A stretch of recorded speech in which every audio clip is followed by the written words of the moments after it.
여러분, 혹시 오늘 저녁 메뉴로 근사하게 구워진 스테이크 드실 계획 있으신가요? 오, 스테이크 너무 좋죠. 그쵸. 고기는 언제나 옳잖아요. 근데 제가 오늘 아주 흥미로우면서도 약간 조금은 소름 돋는 질문을 하나 던져보면서 시작하려고 해요. 네, 어떤 질문이죠? 만약에 우리가 입안에서 살살 녹는다고 느끼는 그 완벽한 고기가 말이죠.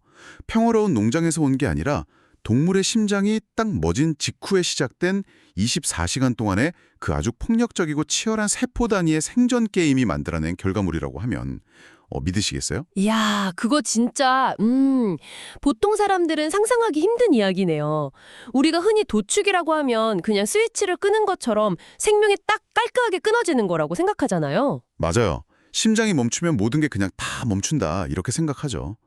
저도 오늘 우리가 파헤쳐볼 이 자료들을 읽기 전까지는 진짜 딱 그렇게 생각했거든요. 네네, 대부분이 다 그렇죠. 오늘 우리 심층 탐구에서 다룬 문서가 진짜 흥미진진한 식육과학, 그러니까 고기과학 자료들인데요.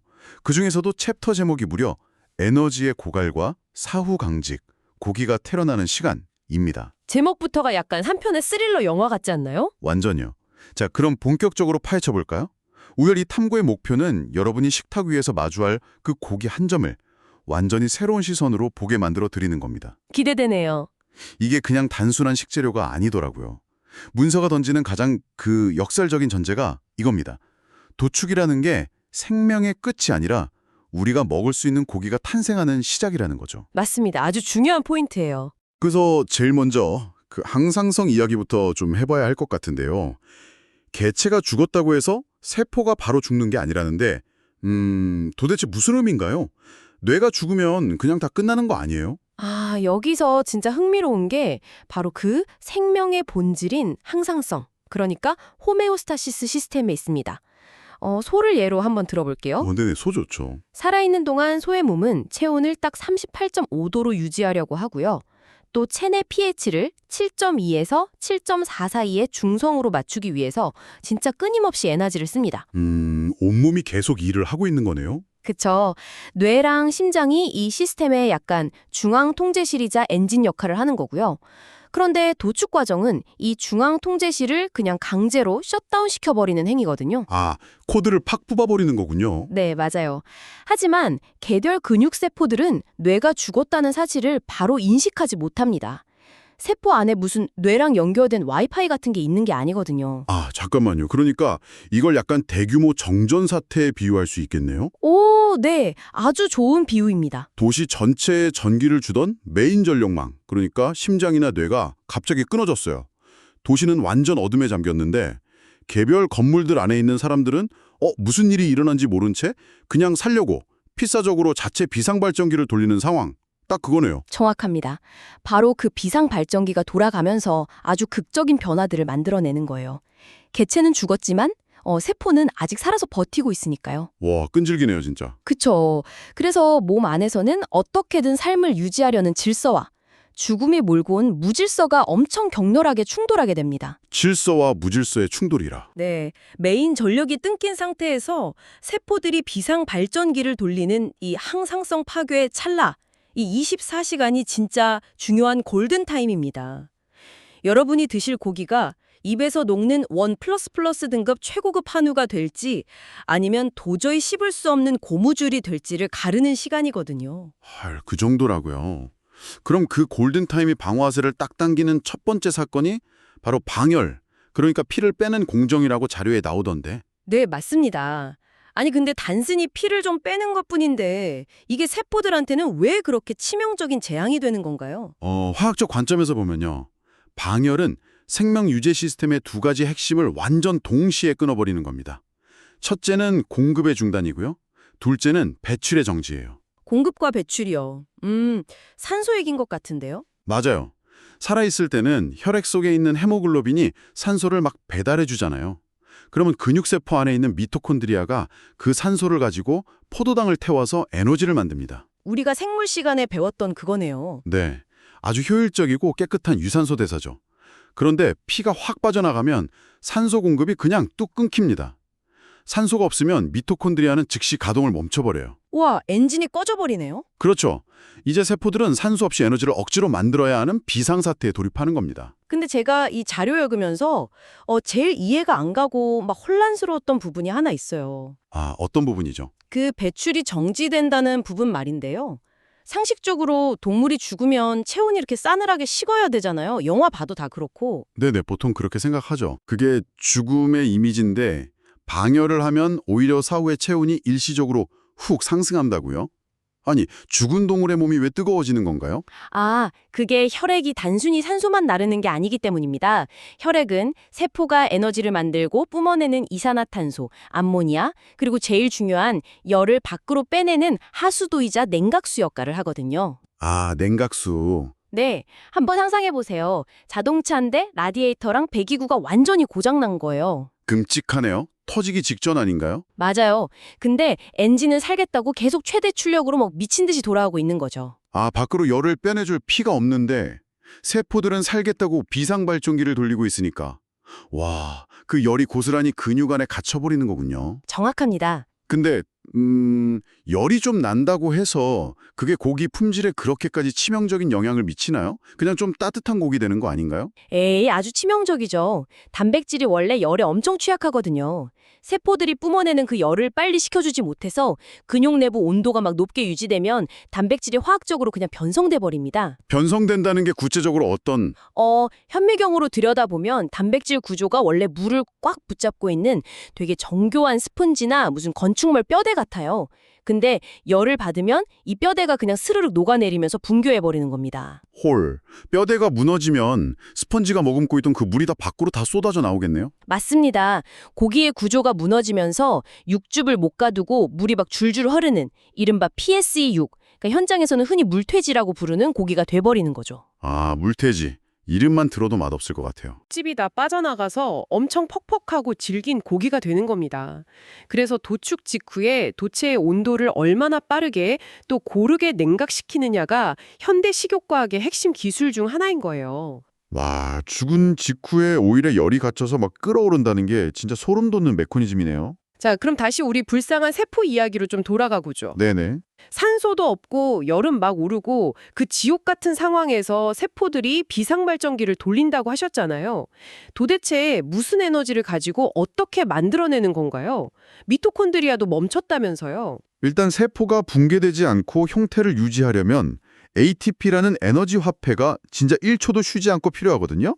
근데 산소가 없으니까 세포는 근육 안에 비축해둔 비상식량을 막 털어먹기 시작합니다. 비상식량이요? 네, 1차 방어선이 바로 크레아틴 인산이라는 물질이에요. 잠깐만. 크레아틴 인산, 그거 헬스하는 운동선수들이 막 근육 키운다고 먹는 보충제 같은 거 아닌가요? 오, 맞습니다. 정확히 하시네요. 근육 속에 아주 빠르게 쓸 수 있는 에너지 형태인데 비유하자면 지갑 속에 들어있는 현금, 그것도 막 잔돈 같은 거예요. 아, 잔돈. 당장 막 꺼내 쓰기는 참 편한데 양이 아주 적죠? 그래서 길어야 몇 분 안에 이 크레아틴 인산은 완전히 그냥 바닥나버립니다. 헐, 몇 분 만에요? 아니, 사후강직이 완성되려면 보통 하루 종일 걸린다고 알고 있는데 그럼 그 나머지 23시간이 넘는 시간 동안은 무슨 돈으로 버티는 거예요? 잔돈이 다 떨어졌으니까 이제 적금 통장을 깨야죠. 적금이요? 네, 최후의 보루인 글리코겐 창고를 여는 겁니다.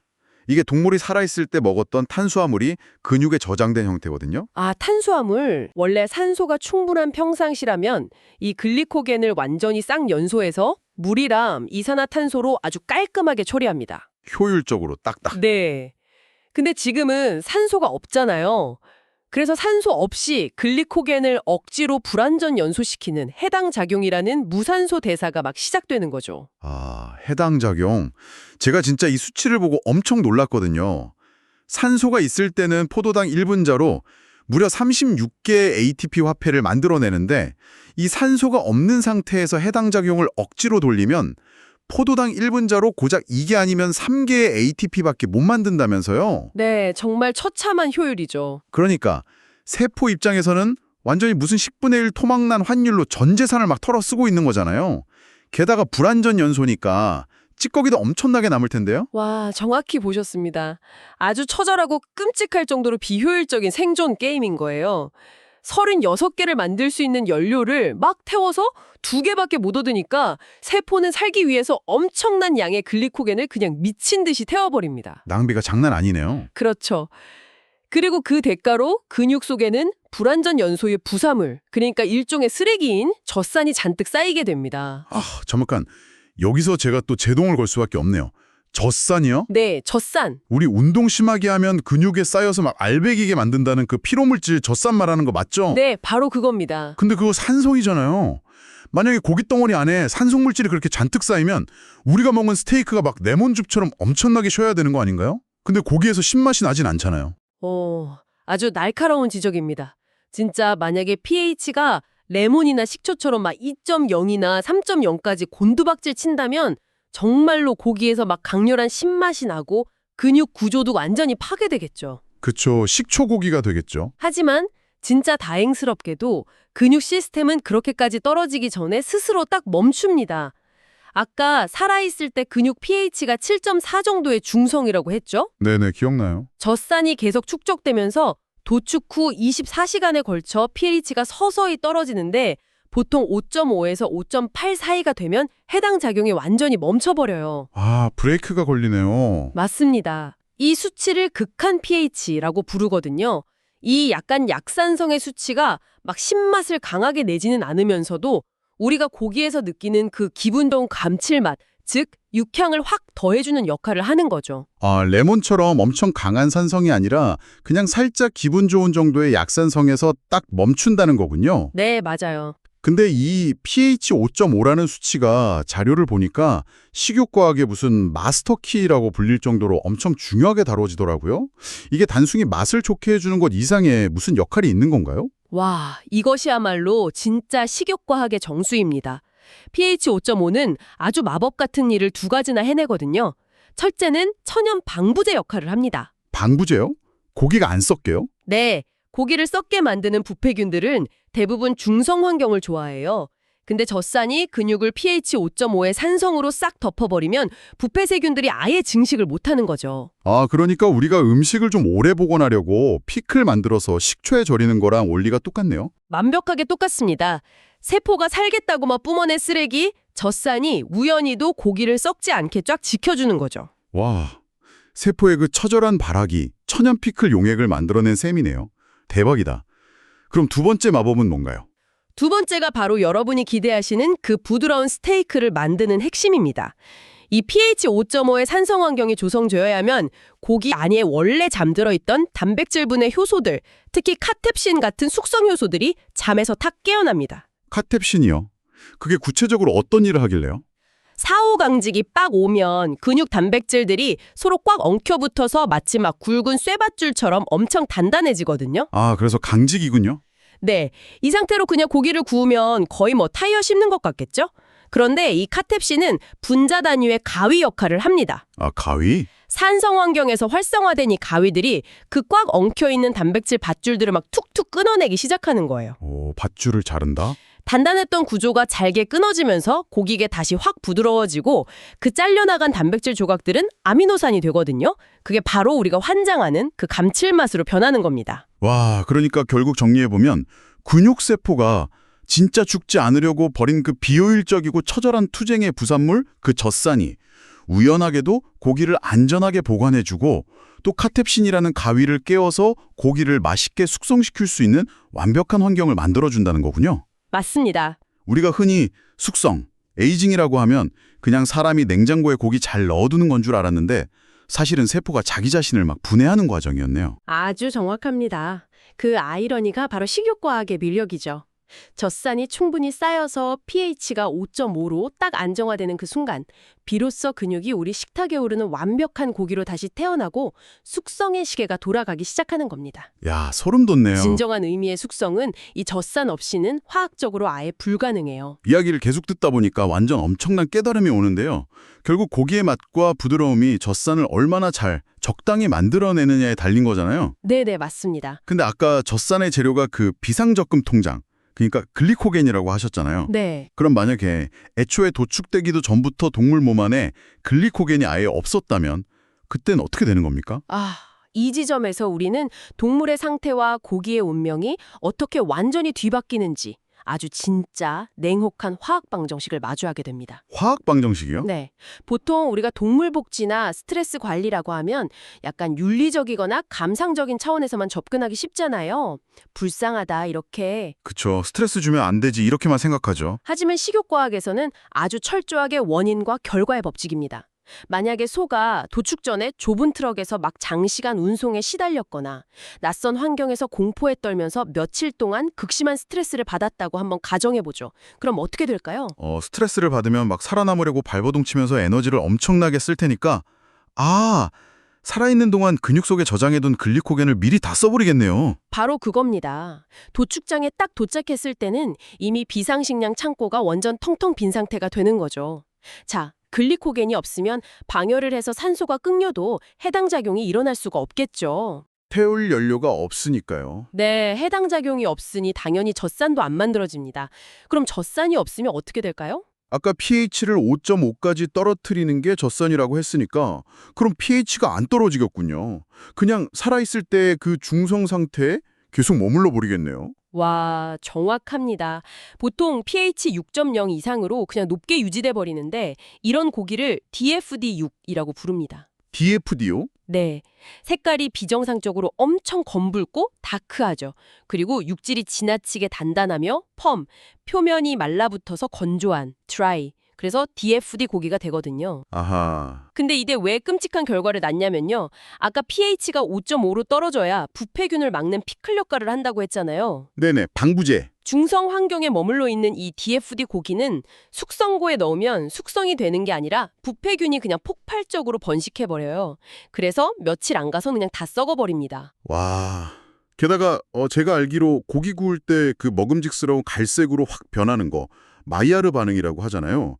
그것도 고기 안에 당분이 있어야 일어난다고 알고 있는데 맞습니다. 이미 글리코겐, 그러니까 당이 다 떨어졌으니까 스테이크로 구워도 예쁜 색도 안 나오고 그냥 회색으로 되게 칙칙하게 익어버리겠네요? 완벽한 지적이에요. 구워도 맛이 없고 보관하면 그냥 썩어버리는 거죠. 야, 이거는 단순히 동물을 불쌍하게 대하지 맙시다 수준의 감상적인 이야기가 아니네요. 여러분 한번 상상해보세요. 아무리 헬통이 막 진짜 좋고 마블링이 환상적인 수백만 원짜리 최고급 한우라고 해도 도축 전 몇 시간 동안 트럭 안에서 두여움에 막 떨었다면 그 화학적 결과로 완벽한 쓰레기가 될 수 있다는 거잖아요. 네, 완전히 망치는 거죠. 우리가 굽는 고기의 질이 농장에서 뭘 먹였느냐가 아니라 도축장으로 가는 그 길의 스트레스 관리에서 결정된다는 게 저는 진짜 너무 충격적입니다. 근데 이게 반대의 경우도 있어요. 도축 직전에 글리코겐이 너무 빨리 타버려도 아주 큰 문제가 됩니다. 빨리 타도 문제예요. 네. 아까 열을 제때 못 식히면 단백질 뼈대가 탁 녹아내리는 PS6, 그 물퇴지가 된다고 말씀드렸죠. 아, 네. 스펀지 무너진다고 했던 거. 돼지가 도축 직전에 갑자기 몽둥이로 맞거나 막 심한 충격 같은 되게 급격한 스트레스를 확 받으면 체온이 막 급상승해요. 이 펄펄 끓는 상태에서 방열이 이루어지면 세포가 완전 패닉에 빠져서 남은 글리코겐을 진짜 미친 듯이 빠른 속도로 확 태워버립니다. 아, 그러니까 젖산이 24시간에 걸쳐서 이렇게 천천히 나오는 게 아니라 높은 온도 속에서 한꺼번에 막 왈칵 쏟아져 나오는 거군요. 그렇죠. 그렇게 고온 상태에서 pH가 순식간에 곤두박질 치면 단백질 구조가 말 그대로 진짜 화학적 화상을 입은 것처럼 싹 녹아내립니다. 화상이요? 네. 그래서 되게 창백하고 페일, 흐물흐물하며 소프트, 육즙이 줄줄 흐르는 익수데티브. 이렇게 퍽퍽한 고기가 돼버리는 거죠. 와, 결국 우리가 말하는 최고의 고기라는 건요. 도축 전에 충분히 휴식을 취해서 근육 속에 글리코겐을 가득 비축해둔 그 정상적인 동물이 도축 후에는 아주 완벽한 온도 통제 속에서 천천히 pH 5.5를 향해 떨어지는 그 정상적인 사후광직을 딱 거쳤을 때만 기적적으로 탄생하는 산물인 겁니다. 진짜 기적이네요, 기적. 그 말씀을 들으니까 우리가 흔히 막 대단하다고 칭송하는 에이징의 마법사, 숙성 전문가라는 분들이 단순히 비싼 냉장고에 고기를 오래 넣어두기만 하는 분들이 아니었네요. 그래서 막 벌어지고 있는 이 보이지 않는 화학적 폭풍, 세포들의 마지막 저항, 그리고 젖산이 만들어내는 pH의 변화를 정확히 읽어내고 그걸 온도로 통제하는 일종의 화학자이자 생명공학자나 다름없습니다. 와, 오늘 이 대화를 나누다 보니까요. 처음에 제가 가졌던 생각, 그 도축은 그저 스위치를 딱 끄는 것 같은 단순한 단절이라는 생각 있잖아요. 그게 얼마나 진짜 순진했는지 뼈저리게 깨닫게 됩니다. 네, 생명이라는 게 참 신비롭죠. 여러분, 오늘 우리가 나눈 이 숨막히는 24시간의 이야기 들으셨잖아요. 아마 다음번에 레스토랑에서 완벽하게 에이징된 스테이크를 딱 썰 때 고기를 대하는 시선이 완전히 달라지실 겁니다. 네, 우리가 무심코 막 입에 넣고 즐기는 그 풍미 뒤에 얼마나 역동적이고 또 처절한 화학적 과정이 숨어 있는지 아는 것, 그 이면의 메커니즘을 이해하는 것, 그게 바로 진짜 지식의 즐거움 아니겠습니까? 맞습니다. 여러분이 입안에서 느끼는 그 부드러움과 환상적인 감칠맛은 뭐 단순히 소의 품종이 좋거나 요리사의 불조절 솜씨만으로 만들어진 게 절대 아니에요. 그쵸? 그것은 산소가 딱 차단된 어둠 속에서 근육세포들이 벌인 그 24시간 동안의 치열한 생존 게임의 결과고요. 또 pH 5.5라는 생화학적 기적이 그리고 카텝신이라는 분자가이라 만들어낸 완벽한 예술작품입니다. 예술작품, 아주 멋진 표현이네요. 네, 오늘 탐구를 마무리하면서 여러분 스스로 한번 생각해 보실 만한 질문을 하나 딱 던지고 싶네요. 오, 기대됩니다. 생명의 가장 끝자락, 죽음 직전과 직후의 찰나에 발생하는 극심한 스트레스와 세포의 진짜 처절한 저항이 결국 우리가 먹는 고기의 운명과 맛을 완전히 재창조해낸다면 말이죠. 네. 우리가 평소 자연이나 다른 식재료에서 느끼는 소위 그 깊은 풍미라는 것들 중 과연 얼마나 많은 부분들이 사실은 생명체의 가장 절박하고 치열한 생존 메커니즘이 남긴 흔적일까요? 와, 철학적이면서도 진짜 과학적인 질문이네요. 그죠. 오늘 저녁 식사 때 스테이크 한 점 딱 입에 넣으시면서 이 경이로운 화학적 투쟁을 꼭 한번 굽씹어 보시기 바랍니다. 지금까지 오늘의 심층탐구, 삶과 죽음의 경계에서 탄생하는 식육과학이었습니다. 함께해 주셔서 감사합니다.